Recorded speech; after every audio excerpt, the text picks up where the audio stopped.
नावाचे खूप मोठे पुस्तक त्यांनी लिहिलेलं आहे.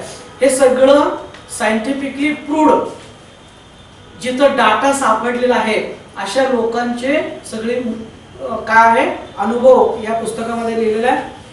त्यानंतर डॉक्टर रेमंड मूडी ह्यांनी सुद्धा प्रचंड काम केलं. हा हिप्नोटिस्ट आहे, ओरिजिनली हिप्नोटिझम करून अनेक लोकांचा मागचा जन्म काढलेला आहे आणि त्यांनी सुद्धा अनेक ठिकाणी व्याख्यान दिलेले, पुस्तक लिहिलेले, आर्टिकल छापलेले आहे, संशोधनावरती त्यांनी पेपर्स काढलेले आहे. अशा पद्धतीने रेमंड मूडी. त्यानंतर हैदराबादमध्ये आपल्या इंडियामध्ये डॉक्टर न्यूटन कोंडॉस्की आणि लक्ष्मी हे नवरा बायको आहेत. ह्या लोकांनी सुद्धा हजारो लोकांना मागच्या जन्मी नेलेले आहे आणि हजारो लोकांनी येऊन हजारो लोकांनी त्यांचा मागच्या जन्माचा अनुभव दिलेला आहे आणि त्यांच्याकडे सुद्धा फार मोठा डाटा आहे. भारतातला हा एकमेव माणूस आहे पूर्ण आयुष्य फक्त पुनर्जन्मासाठी घालवलेला आहे. आणि हा स्वतःचा मागचा जन्म बघितला. स्वतः हा बुद्धांचा शिष्य होता. त्याच्या मागच्या जन्मी बुद्धांचा तो स्वतः शिष्य होता आणि ह्या माणसाने अनेक लोकांचं काम केलं. त्यानंतर पुनर्जन्मावरती विश्वास ठेवणारे, मानणारे, पुनर्जन्म आहे म्हणणारे काही फेमस व्यक्तिमत्व म्हणजे कोण, तर अल्बर्ट आइन्स्टाईन हा सायंटिस्ट पुनर्जन्म मानत होता. त्यानंतर थॉमस एडिसन पुनर्जन्म मानत होता. त्यानंतर पायथागोरस हे 3 सायंटिस्ट कट्टर आध्यात्मिकवादी होते. ते पुनर्जन्म मानायचे, पुनर्जन्म आहे म्हणून सांगायचे. त्याच्यानंतर शेक्सपियर, कार्ल जेन, एरिस्टॉटल, प्लेटो, सॉक्रेटिस ही फेमस व्यक्तिमत्व. ही लोक पुनर्जन्म आहे म्हणायचे, पुनर्जन्म मानायचे. ओके. तर आज तुम्ही जर नेटवर गेला, रिसर्च ऑन पास्ट लाईफ असं जर गुगलला जर दिला तर त्याच्यावरती जर्नल्स आहेत,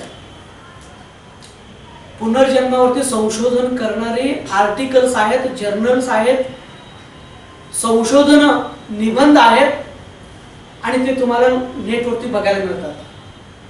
खूप लोकांनी लिहिलेलं आहे आणि आपल्या भारतामध्ये सुद्धा बेंगळुरूमध्ये मनसा नावाचं एक संस्था आहे.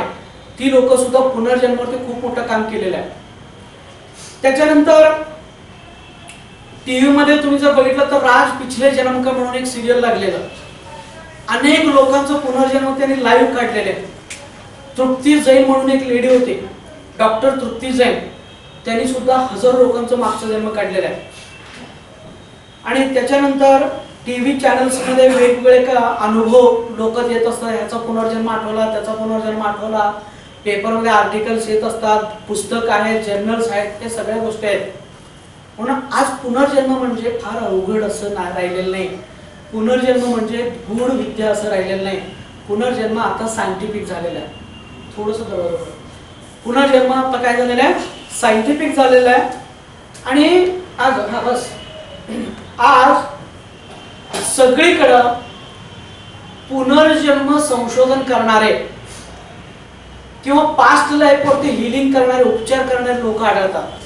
पुण्यामध्ये तुम्हाला कमीत कमी 150 ते 200 पास्ट लाईफ थेरपिस्ट मिळतील. तुम्ही काय तर प्रॉब्लेम घेऊन गेला, हिप्नोटिझम करतात, मागच्या जन्मी घालवतात, प्रॉब्लेम काढून टाकतात, 1-2 दिवसामध्ये मोकळा. पास्ट लाईफ थेरपिस्ट पुण्यामध्ये 150-200 संख्या आहे. मुंबईमध्ये हजाराने भरलेल्या आहे. असे बेंगळूर इकडं तिकडं प्रचंड संख्या वाढलेल्या आहे. कारण का, फॉरेनर येऊन आता पुनर्जन्माचे वर्कशॉप घेतात. तुम्हाला मी सांगितलं डॉक्टर न्यूटन कोंडॉस्की हैदराबादचा, तो पुनर्जन्माचं वर्कशॉप घेतो. तर तुम्हाला पास्ट लाईफ थेरपिस्ट बनवायला कमीत कमी 60,000 रुपये फी आहे त्याची. 60,000 रुपये घेऊन तुम्हाला पास्ट लाईफ थेरपिस्ट करतो. तुम्ही सुद्धा लोकांना मागच्या जन्मी घेऊन जाऊ शकता, लोकांचं मागच्या जन्मीचे प्रॉब्लेम्स काढू शकता या पद्धतीने. तर आता आपण हे पुनर्जन्म जे आहे हे कसं होतं, आपले जे धर्मग्रंथ आहे, धर्मग्रंथांनी काय सांगितलं यावरती एक 10-15 मिनिटं आपण चर्चा करूया. बघा, असं म्हणलं जातं की नाही,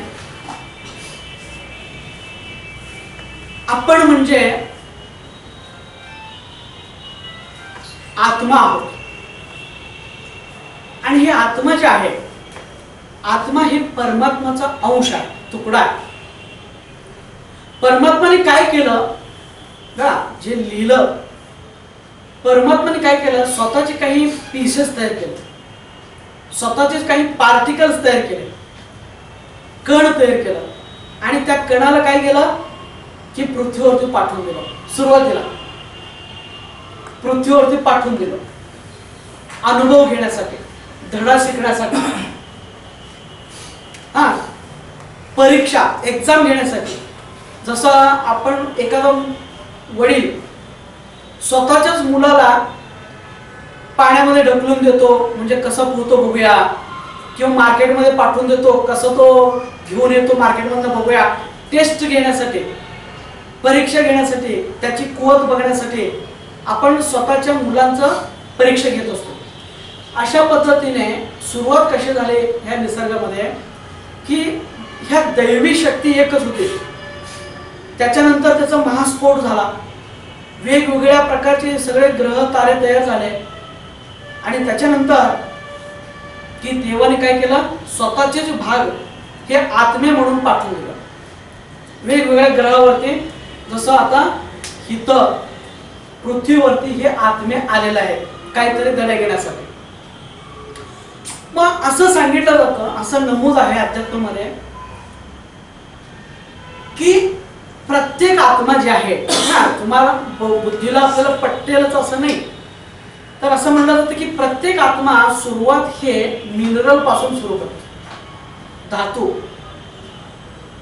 हे जे काही आपण वस्तू बघतो, धातू बघतो ना, हे सगळे आत्मे आहेत असं म्हणलं जातं.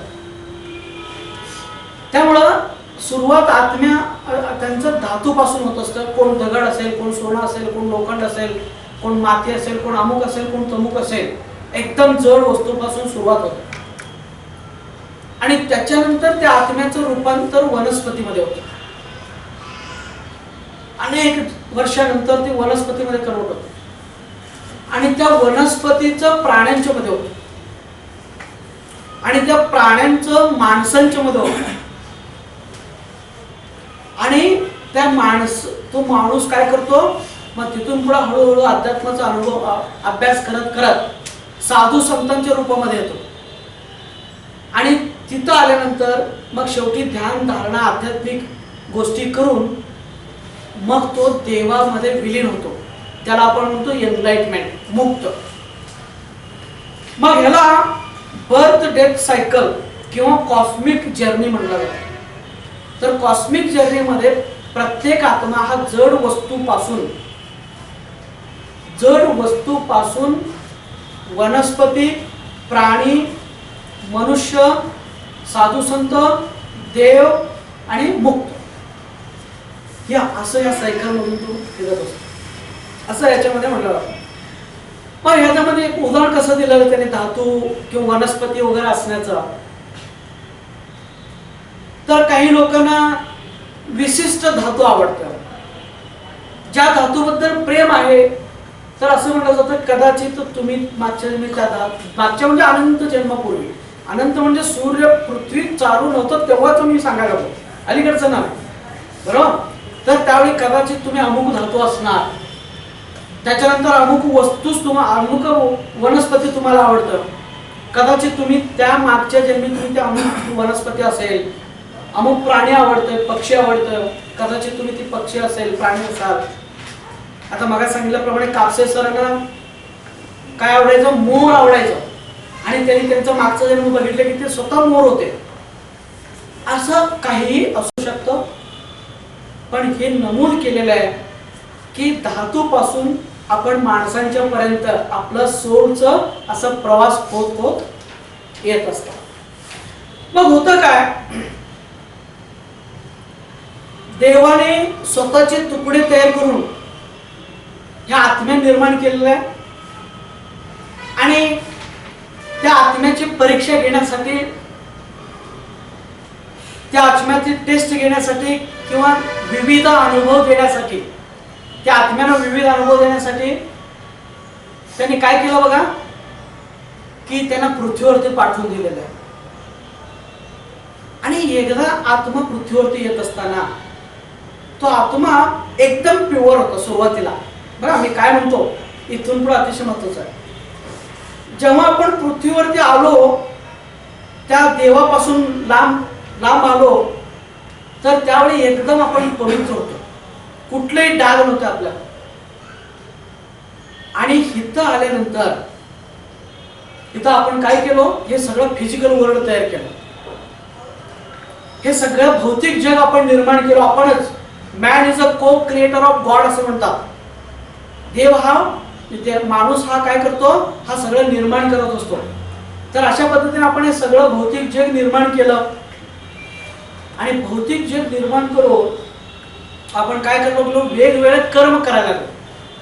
पाप पुण्य, चांगलं वाईट, हिताचं अहिताचं असं काहीतरी कर्म करायला लागलो. आणि हे कर्म करता करता आपल्याकडनं बरेचसे वाईट कर्म झाले. आणि वाईट कर्म झाल्यानंतर आपल्या आत्म्यावरती डाग लागला. मग इथं आपलं गोल काय होतं, हे पृथ्वीवरती यायचं आहे, अनुभव घ्यायचा आणि पुन्हा जायचं आणि ते देवामध्ये विलीन व्हायचं, असा हा आपला नियम होता.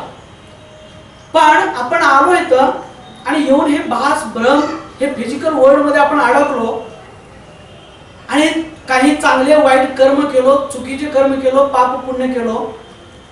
आणि ह्या पाप पुण्यातनं कर्म लागलं, डाग लागला.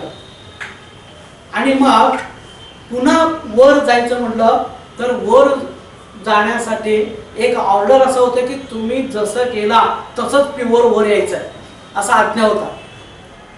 पण आता तरी डाग लागलेला आहे, तर ते वर आपण जाऊ शकत नाही, विलीन होऊ शकत नाही. परमात्मा किंवा ही दैवी शक्ती, प्युअर शक्ती आहे, ती आपल्याला घेऊ शकत नाही. आणि म्हणून काय होतं की पुन्हा पुन्हा आपण काय करतो, ह्या जन्मी येतो, पुन्हा पुन्हा पृथ्वीवरती येतो. पण हा थोडंसं तुम्हाला किचकट अवघड सब्जेक्ट वाटेल, पण असत्य आहे. पुन्हा आपण पृथ्वीवरती येतो. आणि पृथ्वीवरती कशासाठी आलेला असतो, तर तिथं वरून इथं पुन्हा खाली येताना दुसऱ्या जन्माला आपण सांगतो मी पृथ्वीवरती जाऊन आता मला जे काही डाग लागलेले आहे ते सगळं स्वच्छ करतो आणि पुन्हा येतो, असं सांगून येतो. आणि खाली आल्यानंतर ती पडदा पडतं, वरचं विसरतो, आपण वरचं विसरतो. आणि इथं मोह माया, हा माझं तुझं अमुक तमुक, ह्याच्यामध्ये आपण अडकतो. अडकून काही वेगवेगळे कर्म करतो. आणि कर्म केले की आणि कर्माचे डाग वाढतात आणि आपला मृत्यू होतो. पुन्हा वर जातो, पुन्हा वर सांगितलं जातं तू इम्प्युअर आहेस, तू वर येऊ नकोस. पुन्हा आपण प्युअर होण्यासाठी आश्वासन देतो. आता मी खाली जाऊन काय करतो, स्वच्छ होऊन येतो, आश्वासन देतो, खाली येतो. आणि पुन्हा इथं पैसा, गाडी, बंगला, मुलं, नवरा, अमुक तमुक ह्याच्यामध्ये अडकतो. आणि जे आपल्याला प्युअर होण्यासाठी काही करायचं होतं ते काहीच करत नाही, कारण ते विसरून जातो. आणि पुन्हा हे सगळं मोह मायाला आणखीन काय होतंय की डाग लागतो. मग अशा पद्धतीने आपल्याला वारंवार प्रत्येक जन्मी वेगवेगळ्या प्रकारची डाग लागतात. आणि हे डाग स्वच्छ करण्यासाठी म्हणून इथं येतो. मागच्या जन्मी जे काही चुकीचं कर्म केलं त्याचा भोग घेण्यासाठी आपण येतो, कर्म डिझॉल्व करण्यासाठी आपण येतो.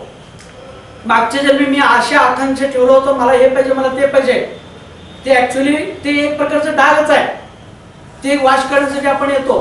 पण हिता आल्यानंतर सगळंच विसरतो आणि पुन्हा आपण अडकतो. तर अशा पद्धतीने लक्षात घ्या की हिता आल्यानंतर वेगवेगळे कर्म करायचे, आत्म्याला डाग लावायचे, इम्प्युअर करायचं, दूषित करायचं, अपवित्र करायचं. आणि मेल्यानंतर पुन्हा वर जायचं आणि पुन्हा वरच्याला सांगायचं मी नाही, पुन्हा खाली जातो आणि सगळं धुवून येतो म्हणायचं. आणि खाली यायचं आणि धुवायचं नाही, पुन्हा पुन्हा डाग. अशा पद्धतीने आपलं सारखं चालू आहे. मग हे सगळं जे चालू आहे हे कुठपर्यंत चालू आहे, तर असं म्हटलं जातं की अनंत जन्म आपण घेतो. म्हणजे हे माणूस होईपर्यंत आपण जे घेतो ते 84 लक्ष टाइम हे सगळं आपलं वर खाली होत असतं. पुनरपि जननम पुनरपि मरणम होत असतं.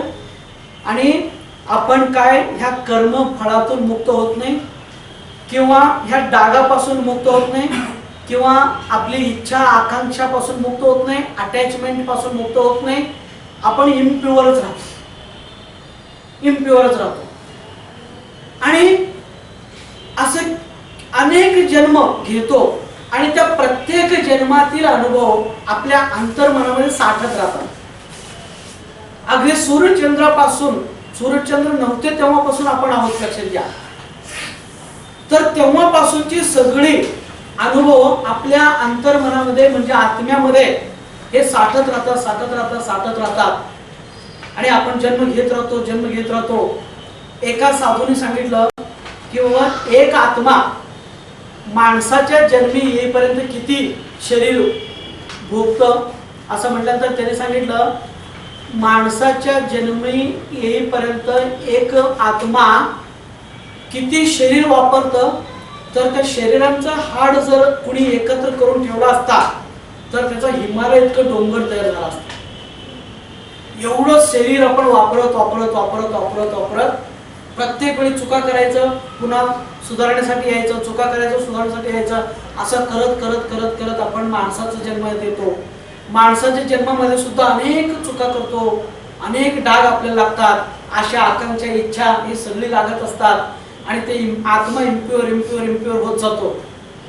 आणि मग प्रत्येक वेळी असं करत एक अवस्था अशी येते की नाही, तर त्यावेळी खरोखर आपल्या आत्म्याला वाटतं नाही आता बस, आपण खूप हे सगळं केलं, गाडी बंगला पैसा इच्छा आकांक्षा किंवा अटॅचमेंट डिटॅचमेंट मी माझं अहमपणा हे आपण खूप केलो, आपल्या आत्म्याला खूप आपण डाग लागलेला आहे आणि आता हे बस असं त्या आत्म्याच्या लक्षात येतं.